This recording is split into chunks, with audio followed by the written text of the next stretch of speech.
what it means is you have to look at it and say, okay, how likely is this to happen? Should we do anything about it? How to decide if it needs to be removed? It's just like heuristics, okay? So it's not always the case. So if we have at least 3 such conditionals, if we expect to have more, if we have same patterns but in more places around your code base, or if you just, sometimes it's a judgment call. So you look at it and you realize, okay, we have this, but it doesn't feel right. So let's try to make it, let's try to improve it. And you can try to improve it and then look at the end result and say, okay, is it better or not? Should I go back, or is it okay as it is now? Now, how to remove it? There are a few steps that I found when doing this over and over on code bases. The first one is to remove similarity, then to make the loop explicit, refactor the loop, and then, if you want, make it configurable. I'm going to go through an example. It's a very simple example, a code base that computes if you have a certain configuration for a tic-tac-toe board to figure out whether it's there's a winner, or whether there's draw, or whether you should still continue the game. So it's not yet over. So it's a very simple example. And the typical example is like this. If you start writing this code, you end up with something similar to this in one way or another. You get a bunch of if statements or something that can be refactored to something like this. By the way, I'm going to use Java-like code. It's not exact syntax. Don't expect it to compile. It's just for the sake of showing the important things and not the real code. So how do we remove similarity? Well, it's about we want to have in the conditions, we want to have something that's consistent and that applies the same thing. So this is one way of doing it. It's not the only one, but it's one way of doing it. The first step is actually to extract the conditions in functions and then to move the functions in maybe in their own classes, or if you are more used with functional programming, you use functions as they are, and you can use them later. And now we have a structure that's actually iteratable. You can iterate through it if you look at it. And that's how you can extract it. So now we have, it doesn't matter whether it's a hash map or a list of pairs, or it can be, or a list of strategies, or it can be a lot of different things. But the important thing is we match the things that we can, we try to find the rule that applies and then apply it to a certain result and get the result. Now what happens is that in this moment you basically can inject the rules into this function. So this function becomes configurable. It now follows open-close principle, because the only reason to change it is if something changes in the way you apply the rules, but not if something changes in the rules. Those are completely separate. And then if you go and refactor the for statement, you can get a bunch, this is just an example again, but you can get other types of functional constructs like map, find, things like this that you can use. This is a very basic one that just uses a find inside a rule. Now, if you know about functional programming, one of the good things about this is that you could eventually run this in parallel if you really need to, if the rules are more complex or something like that.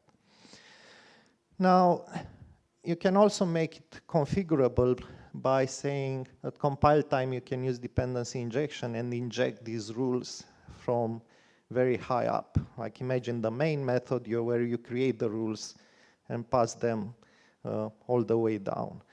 Or you can have a configuration file that you can use and say, okay, use this set of rules this time, because I want to have my tic-tac-toe, I don't know, in 3D this time. And so I need these rules and I need these other things.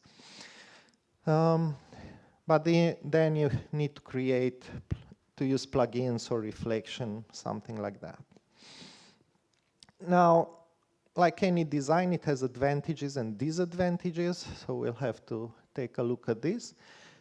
The advantage, first of them, is that you have shorter methods. If before we had if, and so on, and we kept adding stuff, now it's a very short method. It's very clear where to change things. So if you want to change the rules, you go into the configuration part, dependency injection part. If you want to change the way the rules apply, for example, maybe some rules have precedence over others or things like that, then you have to go in the, in this case, in the winner method. It follows single responsibility because, again, each method is responsible for its own thing. You have the rules who's responsible just for deciding one thing, and then you have the winner function that just decides the winner. They don't care about other things. They follow open-close principle we discussed. There's also another additional thing. It's very easy to unit test in isolation. You can test rules separately. You can test the other code separately. Now, this example is also related to the refactoring to strategy pattern. It's very similar to it. One thing that's different is that there are more types of loops than just this one. This is a basic example, and I hope you'll be able to look at this and figure out other patterns as well. Now, what's disadvantage is because it requires developers to understand some of the functional constructs. It pushes more higher level abstractions, more complex data structures. Sometimes they can be harder to understand depending on your team. In this particular case, it also has an internal logical coupling because the rules have to be exclusive to one another. Or you have to find a way of figuring out just that it's a single rule. Just find a single rule. It's easy, for example, to write rules that overlap and then get the wrong results. So it's a very pervasive code smell. I've seen it a lot in many occasions. And like any smell like this, it just points to potential problems. It doesn't mean always remove it. It just means it's best to see it and then see if you have to do anything about it. When you remove it, it tends to get to code that's more extensible and testable. But you need to know functional constructs and have tests because you might change the rules. It can become easier to make a mistake. So if you don't have tests, it can be a problem. Now, I'm going to jump directly into the second talk. And if you have any questions, I will ask you to keep them for the end. The second talk is about removing structural duplication. This is, again, we'll go through what it is, why it's a problem, see some example, and extract a pattern for how to remove it. Now, what is it? It's, when I think about duplication and when I talk about it, I don't talk about copy-paste duplication. I don't talk about exact things that are copied and spread all around the code. I'm talking more about similarities in the code. So that's a better term. But since most people use duplication, I'm still using that term too. So it's a similar code structure that you can see. The structure is the same, but what it does is different. That's what structural duplication is. And it's one of the harder types of duplication to notice because sometimes it's more hidden. And sometimes you have to look in more files or in more classes or in more functions in order to see it. It's not that easy to spot. And we discussed a bit about this. This is also a form of structural duplication. I'm not going to touch on this. This is another one, very common, where you see you have the same structure, but inside of it, you have different things. And another one is this one, which if you've done a lot of web programming, maybe you've seen. Again, we have a type of structural duplication. We have something that's layout and something that's content, but they are mixed together.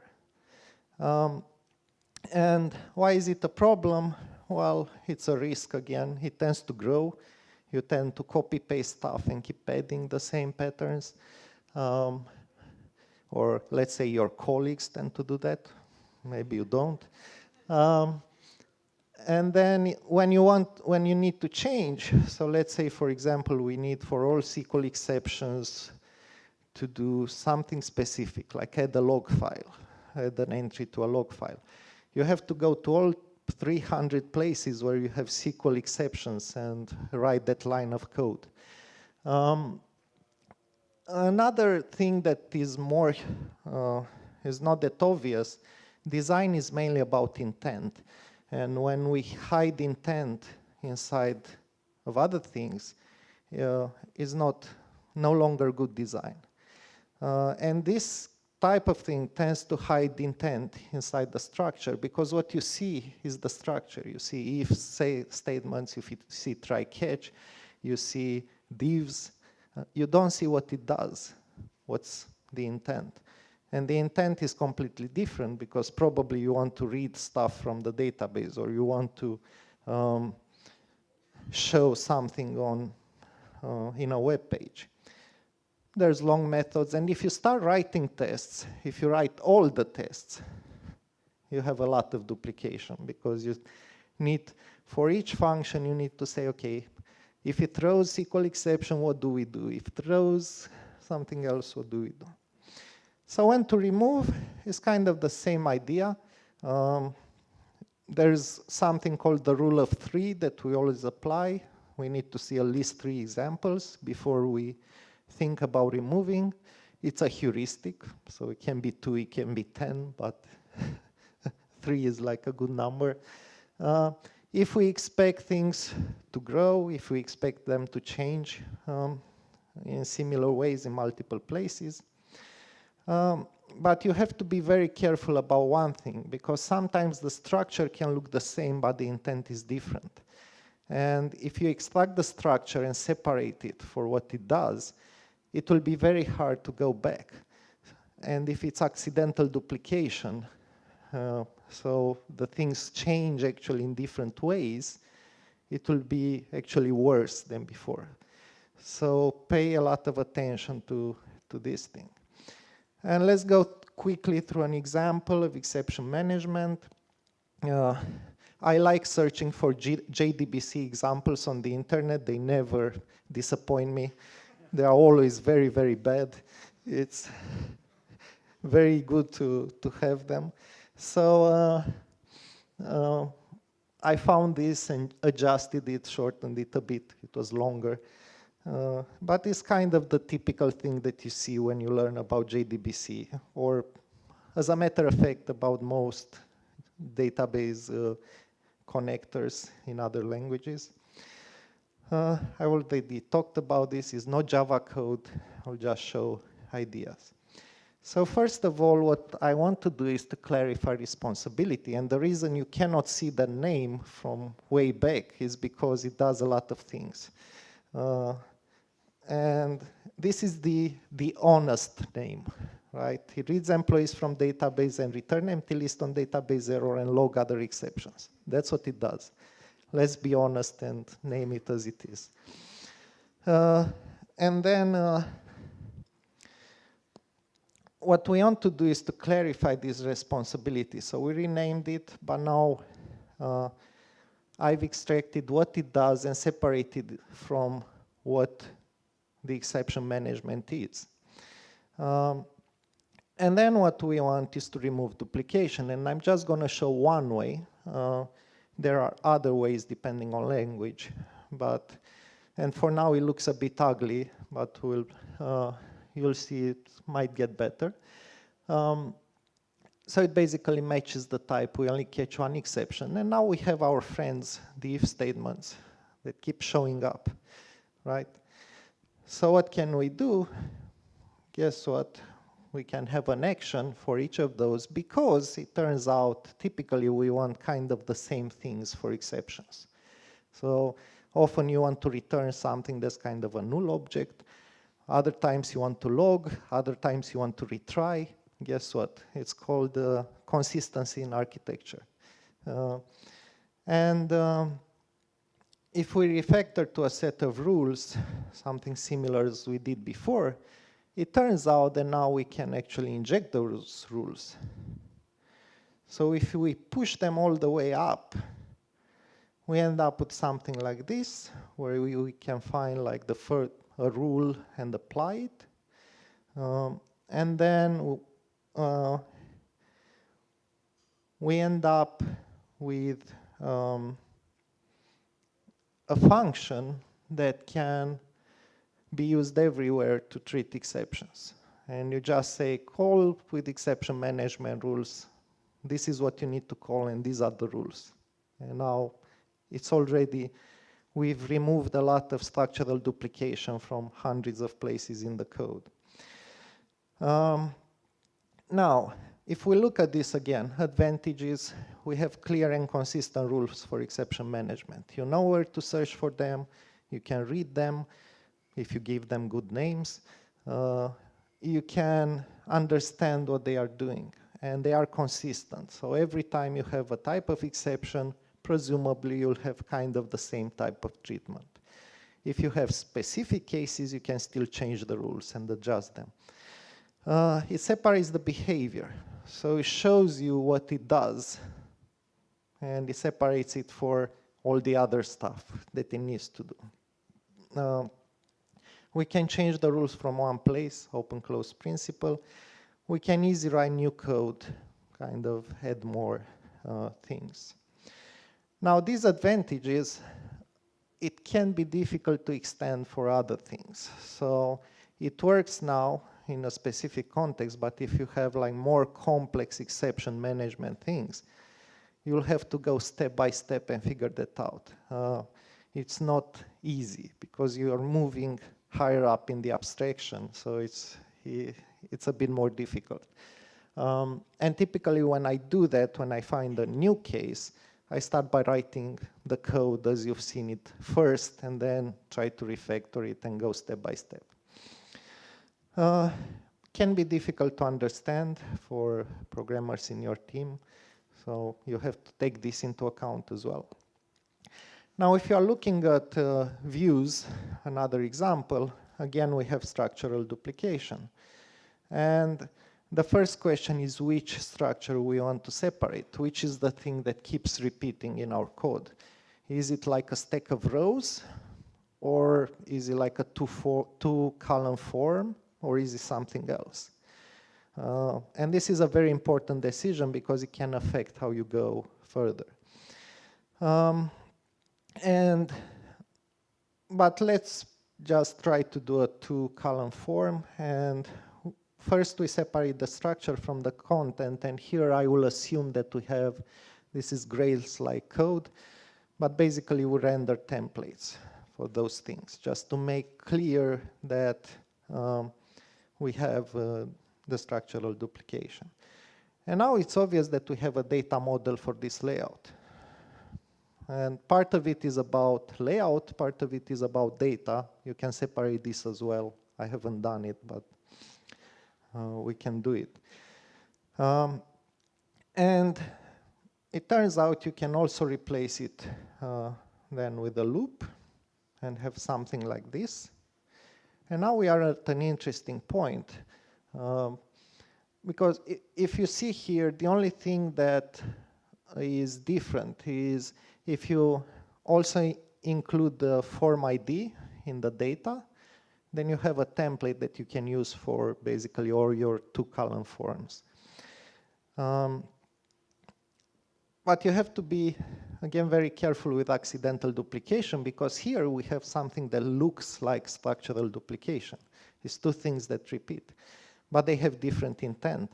The first one is about labels, the second one is about inputs. So if you try to remove this duplication, you'll end up in a very bad place, because it's very possible that labels will change size differently from inputs. And if we go even more, you can expect something like this, and we end up with a nice, clean piece of code where we can inject all the other things that we need. Now, what are the advantages of this? Now, suddenly, all our 2-column forms have the same structure. Again, consistency. What type of consistency? UX. In UX, you want to have things similar to each other when they represent the same things. You want to have consistency in the user interface. So it's very possible that people will ask you to change this all over the place and not only in one place. And that's why it tends to work. One thing that was very interesting to me is it follows open-close principle, but when I talk to programmers about this, yeah, but it's about views. Yes, views are code too. They should follow open-close principles too. So we should look at it from this point of view as well. Now, there's a big disadvantage. So if you have, it's very nice to write 2-column forms now. But if somebody tells you and says, okay, but we need first name and last name on the same thing and the date on the same row thing, because actually what you would do normally would be to write the whole structure as it is. But if you try to retrofit what we did until now into a 3-column, it won't work that easy. So you have to, or especially if you have just one row, which is 3-column, that's kind of where it breaks. So don't try to optimize for everything. It just won't work. It's best to pick those places that are most common in your code, and those places that are more likely to change together and so on. And another thing is it can be hard to navigate, because now we have a bunch of templates. We have templates for labels, we have templates for inputs. But how do you find them if you want to change just one of them? And the only way of doing that I know of is to name them properly, so that you can go in your IDE and find them, or have a consistent structure that of the code, like maybe a folder templates for each form, or I don't know, something like this where you can find them very quickly. So it's not all win, you also have to put some more effort maybe into documenting, defining some consistency rules, naming things. Okay, so we discussed examples. Now, can we extract kind of a pattern for removing it? And since we see structural duplication, it means we want to separate structure from content, structure from what it does. And you have to double check if it's accidental. But first thing, you have to separate structure from actions. It typically goes into a data structure, and then you have some kind of, typically some kind of functional construct that can help you with that. Okay, so we discussed all this. It's kind of a wrap up. You'll have your the slides after the conference anyway. But I think the most important thing that we learned is that it's very useful to see structural duplication. It's very useful to think about removing it. It's not always useful to remove it. So you have to be very careful about when to remove it. But it can also lead to to increase in development speed. Because think about, I have to add a new form. It's very easy now. I have to add a new exception rule. It's again very easy. Now this is only one example, but depending on your technology, there may be technology-specific things that you can elevate and use. For example, in Grails, we kind of have that built in, the matching for exceptions. They go by convention into specific places in the code, so we don't have to write all the rules and all the stuff. It just functions in a class. And it's worth looking at these things for your technology. Okay, so now it's up to you if you remove it or not. I just showed you how to see it and what you can do about it. And if you have questions, I think we have about a few minutes left. So. Please.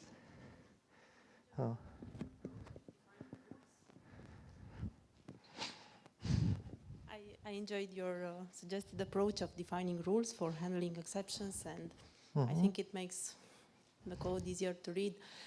A sort of confusion comes from the fact that several development environment and code analyzers suggest that we don't catch general exception types. So what's your personal thought about it? How do you think it fits into this discussion? So it's best if you use built-in mechanisms as much as the time. So the technology allows, like in our case, use those built-in mechanisms instead of catching exceptions. But if not, I mean, there probably are other ways of doing this, like you can have a long method. They just have try, runs a lambda, and then does catch, catch, catch, catch, and has kind of all the default things for that, and it will solve your analyzer problem. But it depends a lot on what you are trying to optimize for. So if you only have one way of treating exceptions, this will work. When you start having more ways, it might start to be a bit stranger. Thank you. And another question. How do you think that generic programming would fit into this kind of refactoring and duplication removal? Generic programming. I mean, I liked your statement about separating structure from actions. So basically, generics would allow us to perform actions because...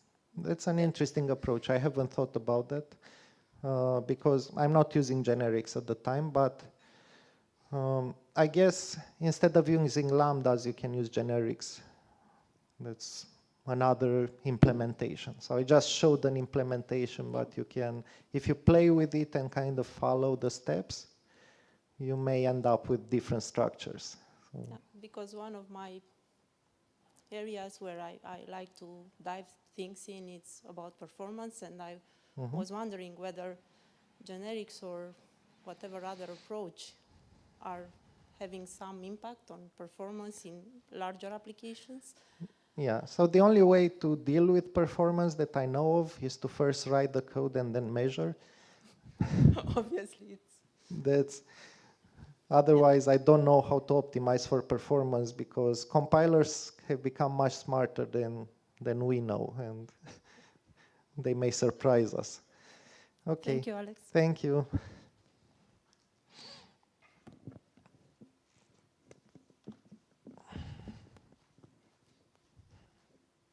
All right, cheers. Hey, Alex. Congrats for the talk.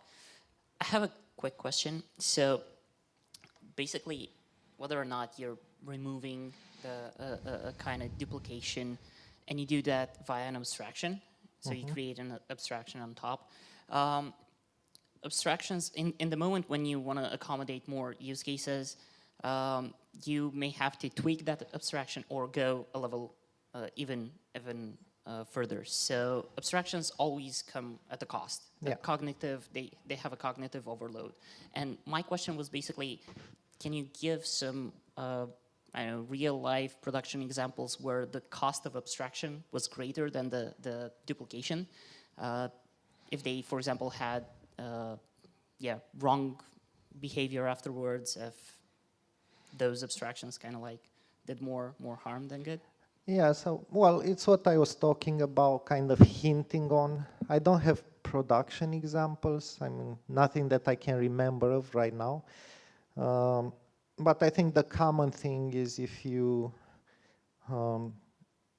extract kind of actions, like if you have try-catch things and then you extract the rules, but then inside the rule you have to try-catch again, then it starts to get really strange. And I've seen this a couple of times. I remember doing this, and I'm not sure it created more cost, but it was definitely difficult to understand and so on.